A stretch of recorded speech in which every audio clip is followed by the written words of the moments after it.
Hi everyone, Timothy Bjorn Jones here, and today we're going to be taking a look at the practice of Seidr during the Viking Age. Seidr, or Seidr, is a very intriguing magical practice from the Norse that we don't have too much surviving about, unfortunately. However, let's delve into the sources that we have to try to come to a better understanding as to how the Norse really viewed the practice of Seidr from the sources that we still have. So for this video, I'm going to be breaking it down into a few different topics. The first topic we're going to look at is what it was that Seidr workers actually did. What did their practice entail? What did that look like? How did other people view their practice? After that, we'll look at the sources to find out descriptions of those who practiced Seidr. What were their tools? What did they look like? What did they eat? That sort of thing. After those two sections, we're going to look at the attitudes that was held by the rest of Norse society and by those who actually wrote these sources to try to figure out how did Norse society at large view and interact with those who practiced Seidr. So without any further ado, let's jump right in. So for the sake of time in this video, I won't be going really in depth with recounting all of the sources, but instead I'll be giving just quick overviews of the parts that are directly relevant to Seidr workers or the practice of Seidr, and I'll be sure to include the sources, of course, and then you will have the opportunity, if you wish, to go and look up to a more full extent. So let's jump into what Seidr workers actually did. There's a whole plethora of sources. However, one of the main ones that will jump out to us is right at the beginning of the Poetic Edda, in Völuspá, stanzas 21 through 22. In this section of the Völuspá, there's discussion about how Gullveig was stabbed with spears and burned 3 different times, yet every single time Gullveig came back to life.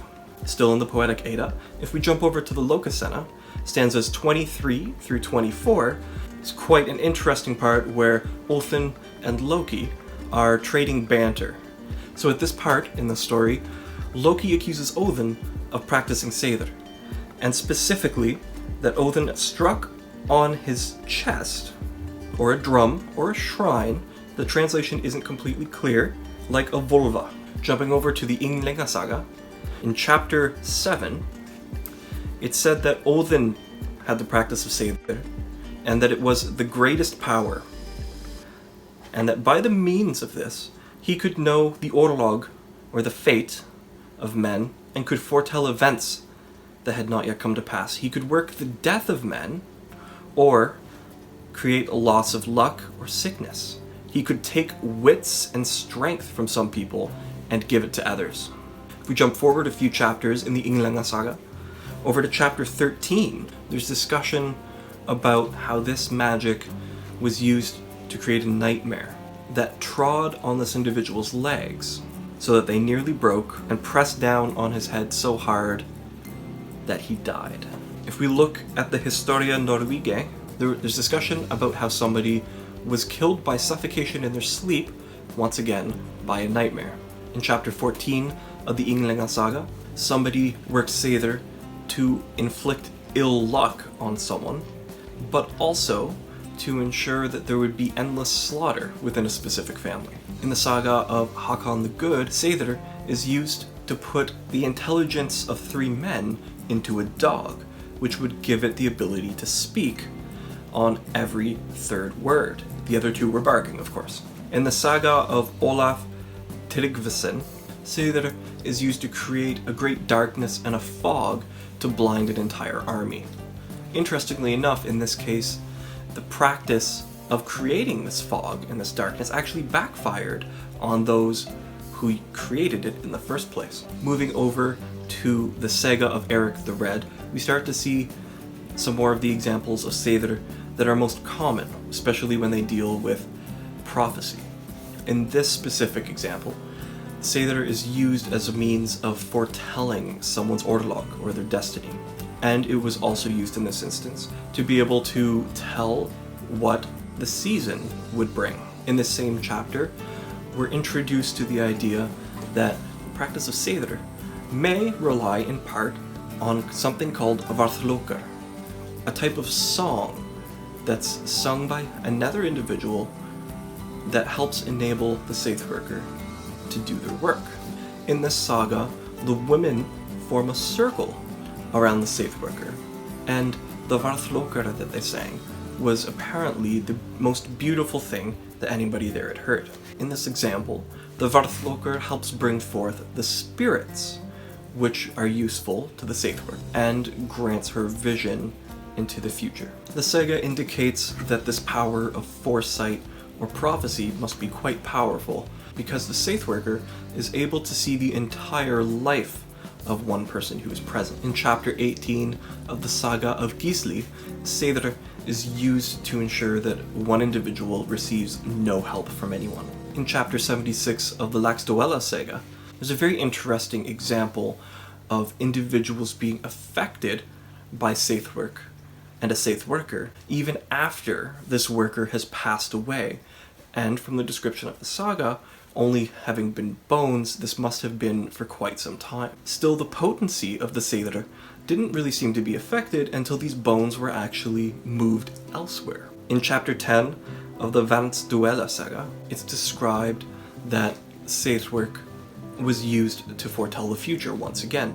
What's interesting is that it's pointed out that in this instance there was specifically a Finnish woman who was involved. In chapter 6 of Njál's saga, Seidr is worked to specifically ensure that this individual man does not enjoy any woman with whom he has his heart set on.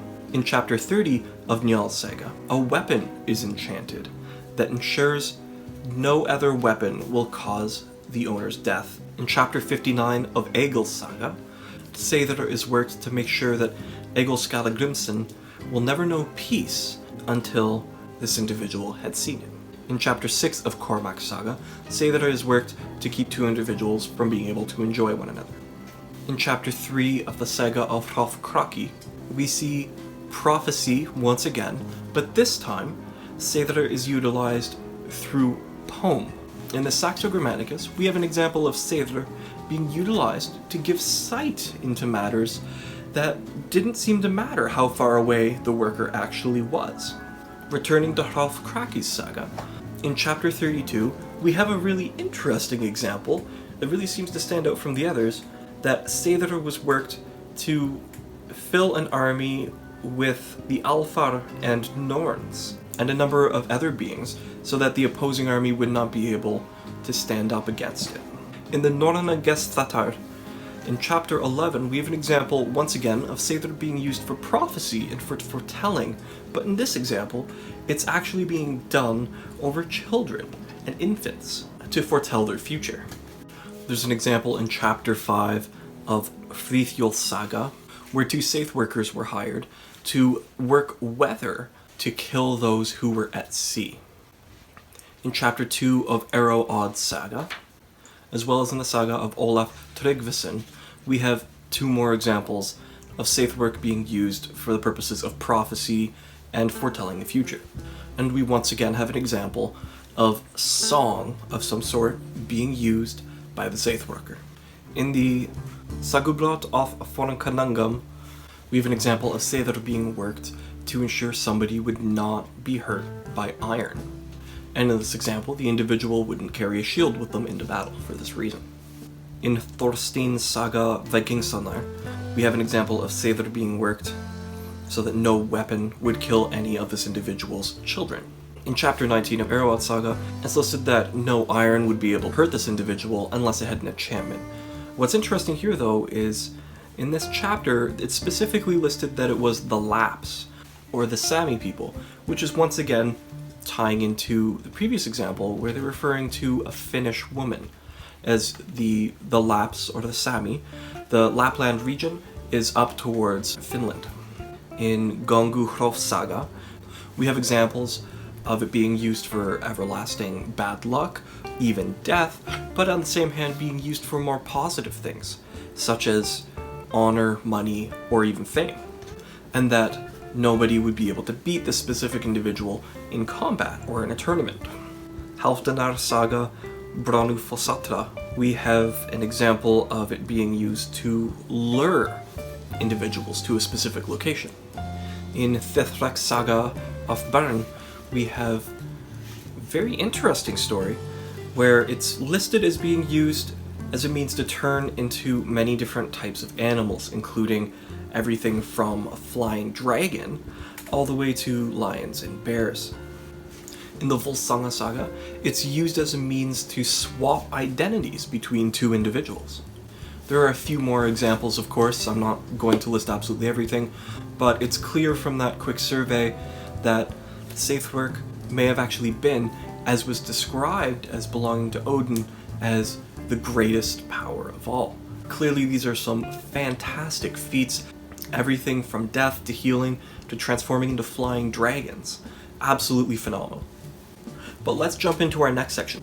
Let's take a look at the descriptions we have of those who practice Seidr to hopefully get a better understanding of what exactly the practice might have looked like. In the saga of Eric the Red, we have an example where the specific Seidr worker had 9 sisters, all of whom were actually practitioners of Seidr, although she's the only one left alive at this point. It's described in the saga that a high seat was set for her, and that she wore a blue cloak with a strap, and on the cloak were set precious stones down to the hem. She wore glass beads around her neck, also wore a black lambskin hood that was lined with cat skin. In her hand she carried a staff that had a knob on it. This staff was decorated with brass and was set with stones underneath the knob. She also wore a touchwood belt, and on it was a large skin pouch in which she kept talismans that she needed to do her workings. She wore hairy calfskin shoes with long laces. She also wore cat skin gloves that were white and hairy on the inside of the glove. In the same saga, we have an example of some of the food that was prepared for this individual. It's listed that she had a gruel made from goat's milk, and the main dish of hearts from many various kinds of animals. It's also listed that she used a brass spoon and a knife that was bound with 2 rings of copper, and curiously enough, the blade had a broken. This saga brings up the Seidhr, or the Seidr platform. This is something that we're going to see being a reoccurring thing throughout the rest of the examples. Revisiting the story of the Laxdœla saga, where Seidr persisted after the worker's death. In this specific example, when they found the body, it's noted that alongside the bones, which were discolored of course, they also found a brooch and a great staff. In the saga of Harold Fairhair, we have an example where it's mentioned that some of those who practiced were farmers' children and old women. The Ynglinga saga gives us another example where it's described as being Finnish magic. Chapter 11 of the saga of Gisli gives us another example of a platform. It's listed here as a scaffold that's used in his work. Chapter 35 of the Laxdœla saga gives us an example where an entire family is listed as being skilled in the practice. In this saga, there is once again another example of a platform being used. Hrolf Kraki's saga gives us another example of a Seithjallar, or a platform being used. Ibn Fadlan's travel report, it's listed that the specific individual was brought to a structure which they had made similar to the framework of a gate, and that the specific worker climbed onto the structure and spoke her words, and after that came down from it. It's not specifically mentioned whether this is specifically a safe platform. However, looking at the consistency throughout all the other examples, I think we can reasonably make that assumption. So in comparison to the deeds that we have remaining of Seidr, there's not quite as much surviving that we have about physical descriptions of what the practitioners might have worn or what their tools might have looked like. We have 1 or 2 examples that go much further in depth than the others. However, it really does seem to be more vague than anything else. With the exception of these 1 or 2 examples, we just have passing comments. And so this sets us up perfectly for the 3rd section, is to try to figure out, from these sources and from these examples, what were the attitudes that Norse society had of those who practiced Seidr, or of the practice in general. Returning back to the Poetic Edda and to the Völuspá, We have the example of somebody who practices Seidr. They're listed as always playing with people's minds, and that this individual was always dear to evil women. In their banter in the Lokasena, Loki, accusing Odin of practicing Seidr, comments that it was a practice that would be considered ergi. This is an interesting term that if you're looking into Seidr, you'll see pop up quite a bit. It's used quite a lot in the surviving sources we have. Some of the translations will list ergi as being unmanly or womanly. This term makes a lot more sense when we consider it in a cultural context. In Norse society, especially during the Viking Age, which is what we're looking at right now, anything that would be considered an indirect means to accomplishing your goals was greatly looked down on, as any form of deception or secrecy was greatly criticized. You only have to look at the law codes and the penalties in society, specifically as pertaining to thievery or stealing, to get a sense of how this was viewed.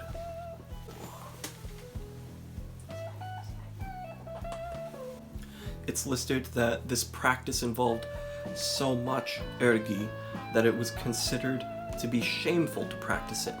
In the saga, the individual who was killed by the nightmare, a memorial stone was risen for him in the story, refers to the practitioner who caused his death as a wicked wench or a troll woman. It's safe to assume that troll woman here is actually referring to the word trolldommer, which is a term similar to fjolkingi as an individual who practices magic, or who is well learned in magic. In the saga of Harald Fairhair, it's listed that Eric Bloodaxe burned his own brother for practicing Seidr, but also, apparently, burned 80 other practitioners at the same time in a hall, and it's listed that the people rejoiced greatly upon this. In Egrip, the term vile is used to refer to a practitioner, and in the Norges Gamle Lov, Norway's old law, we have an interesting code that lists no man shall have in his house a staff, an altar, witchcraft, or sacrifice, or anything that is known to be a heathen custom. Law codes are always interesting because the fact that they had to put it in the law code to prohibit it implies that this was happening at the time. In the saga of Olaf Tryggvason, the king orders all practitioners to leave the land. He ransacked the houses of all these individuals and then had them to appear before him. After he had proceeded to get them all drunk during a feast, he locked them all in a hall and burned them alive inside.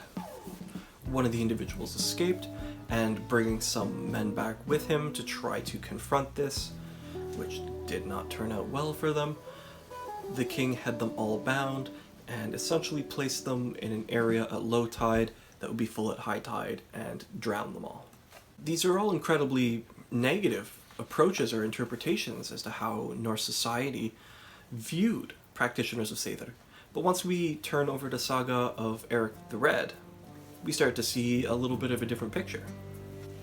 In the saga, it's listed that Thorbjorg, it was her custom to go to feasts, and it's said in the saga that people invited her into their homes. And Thorkel invited her to his home. A good reception was made for her, as was usual when this sort of woman was received. It's told to us that when she arrived at the feast, all thought that they should give her a fit greeting. And then Thorkel, the individual who set up the feast in the first place, led this woman by the hand to the seat that had been prepared for her. It was at this point that she had a very interesting meal that I mentioned previously about all the different parts of animals that were on the farm. And so these small comments about how such a good reception was custom for somebody like this tells us an interesting, different story into Norse society than the other examples I've seen.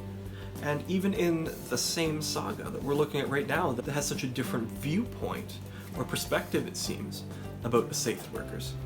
When it comes to the Varthloker, a specific individual says that they want nothing to do with it because they are a Christian woman.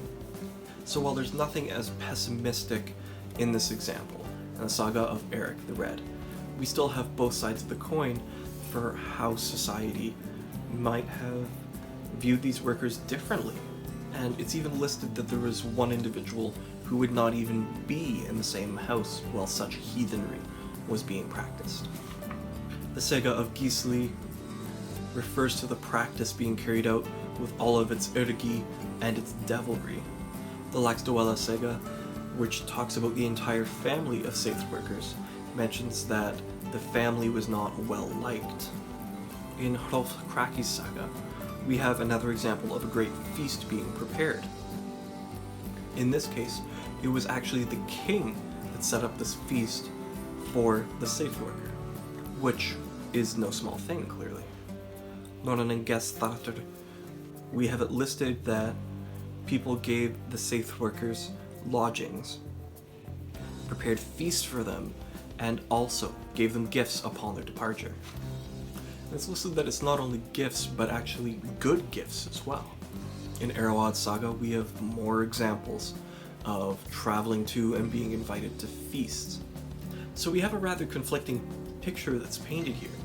And where most of these sources are written down after the Viking Age, we do have to wonder to what extent the attitudes may have possibly changed in this time frame.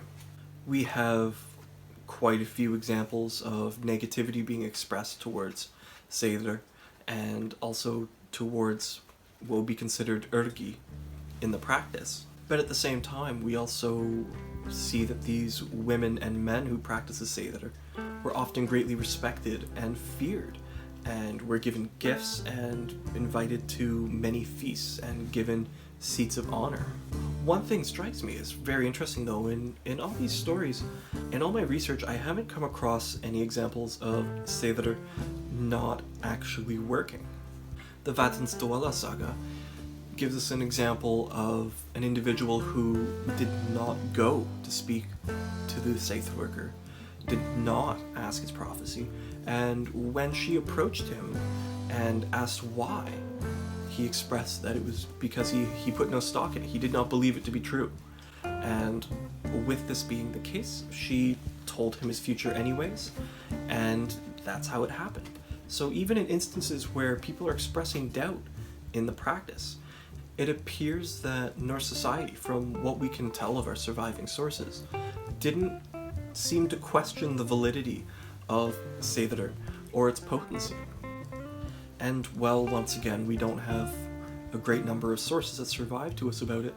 From the descriptions, we can tell about the lavish clothing and the talismans, jewels being on the Seidr staffs, and the types of adornments that are described. This all says quite a lot as to the stature that these practitioners had in society, to how they were respected, or at the very least feared. This is also reinforced by all the mentions of gifts being given and feasts being held for these individuals.